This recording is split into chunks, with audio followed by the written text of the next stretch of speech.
Hello everyone, I hope आप सब अच्छे होंगे। सबसे पहले आज आप सबको हैप्पी सरस्वती पूजा।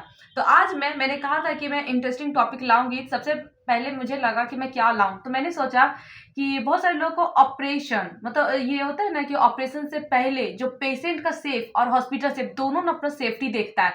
क्या डायग्नोसिस होता है जो पेशेंट का देखना चाहिए डॉक्टर को, और हॉस्पिटल भी देता है पेशेंट कि अगर हमको हाथ लगाना है इस पेशेंट को तो हमें भी अपनी सेफ्टी को रखना चाहिए। तो सबसे पहले मैं सर्जरी में लाई हूँ बिफोर ऑपरेशन, मतलब ऑपरेशन से पहले। तो दो कंडीशन होता है, एक तो होता है पेशेंट का सेफ डायग्नोसिस, एक होता है हॉस्पिटल का सेफ डायग्नोसिस। अब देखिए पेशेंट, ये मैंने ऊपर भी लिखा है, अभी इस पर ध्यान मत दीजिए, पहले मैं यहाँ बताती हूँ।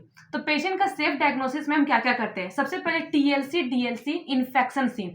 टीएलसी डीएलसी का मतलब होता है कि आप लोगों ने इन्होंने भी हेमेटोलॉजिकल अगर कोई ब्लड टेस्ट सीबीसी कॉमन बोल सकते हैं सीबीसी का टेस्ट करवाया होगा, उसमें आपको पता होगा टीएलसी या डीएलसी का ना कुछ मात्रा दिया रहता है ना। टीएलसी का मतलब होता है टोटल लिकोसाइट काउंट और डीएलसी होता है डिफरेंशियल लिकोसाइट काउंट। ये क्या होता है डब्ल्यूसी के पार्ट्स होता है। इसमें क्या होता है कि इन्फेक्शन को देखते हैं कि कहाँ तक किस बॉडी तक फैला है, कितना देर तक फैला हुआ है, हमें उस पेशेंट पे ऑपरेशन करना चाहिए नहीं करना चाहिए, ये देखा जाता है। सेकेंड है हेमोग्लोबिन परसेंटेज। आप सीबीसी में हेमोग्लोबिन परसेंटेज देखते हैं। अब मोस्ट कॉमन है आज के जमाने में आजकल, क्योंकि हेमोग्लोबिन तो कम होना ही होना है।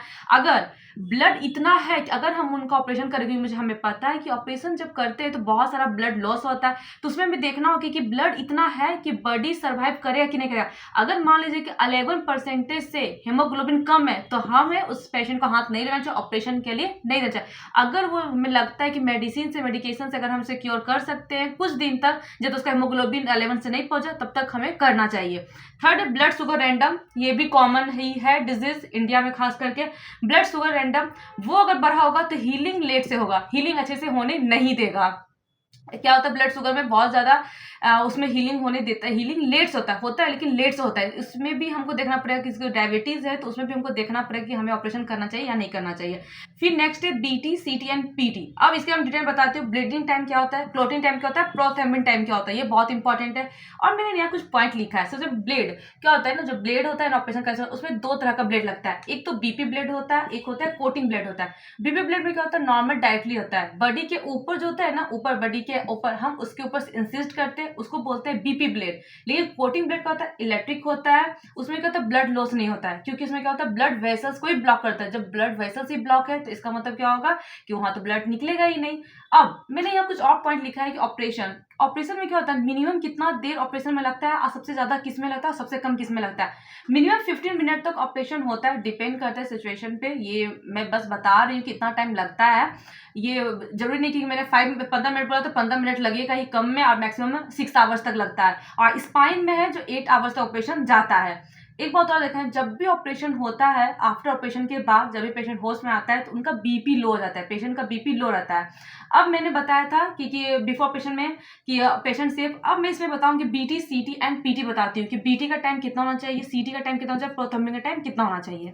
तो हमने बताया था कि बीटी सीटी और पीटी। तो पीटी का फुल फॉर्म होता है prothrombin test, BT bleeding time और सीटी होता है clotting time.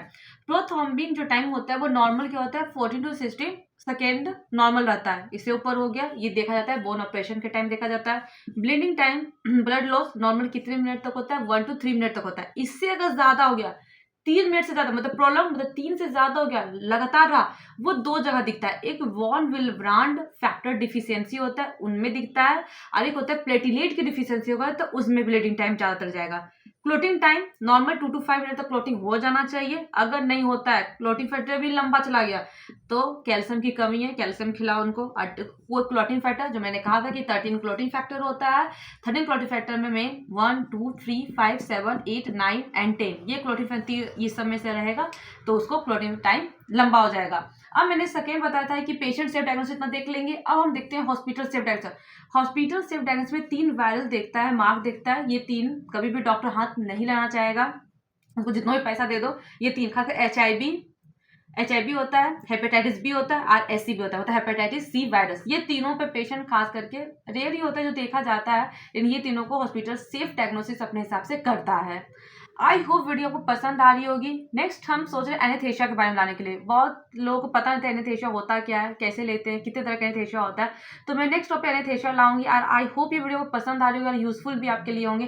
Thank you everyone.